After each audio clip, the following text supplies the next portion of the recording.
హిందూ మైథాలజీలో లోర్డ్ శివుని ప్రాముఖ్యత చాలా గొప్పది. ఆయనను త్రిమూర్తుల్లో ఒకరుగా పరిగణిస్తారు. ఆ బ్రహ్మ సృష్టి, విష్ణు రక్షణ, శివ లయ వినాశం. శివుడు సృష్టి, సంరక్షణ, వినాశన విధులను సమతుల్యంగా నిర్వహించే పరమశక్తిగా పరిగణించబడతాడు. శివుని ప్రాముఖ్యత: 1.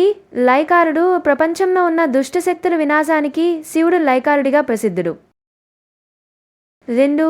యోగీశ్వరుడు. శివుడు గొప్ప యోగిగా, ధ్యానంలో తమసిగా ఉండే ఆదిదేవుడిగా పూజించబడతాడు. 3. ఆదిశక్తి భాగస్వామి. పార్వతీదేవితో కలిసి శక్తి. శివరూపంలో జగత్తును నడిపించే శక్తి స్వరూపుడిగా ఆయనను పూజిస్తారు. 4. భక్తులకు కరుణామయుడు. భక్తులు సత్య మార్గంలో ఉంటే ఎంత తక్కువ స్థితిలో ఉన్నా శివుడు వారి ప్రార్థనలను స్వీకరిస్తాడు. 5. విభిన్న రూపాలు. నటరాజ రూపంలో నాట్యం చేసే శివుడు భైరవునిగా, ఉగ్రరూపం, లింగ రూపంలో నిర్వికారి శక్తిగా కనిపిస్తాడు. శివరాత్రి, శివలింగారాధన, పంచాక్షరి మంత్రం, ఓం నమః శివాయ వంటి అనేక సంప్రదాయాలు శివుని మహిమను చాటుతాయి. మీకు శివుని ఏ రూపం ఎక్కువగా ఇష్టమంటారు?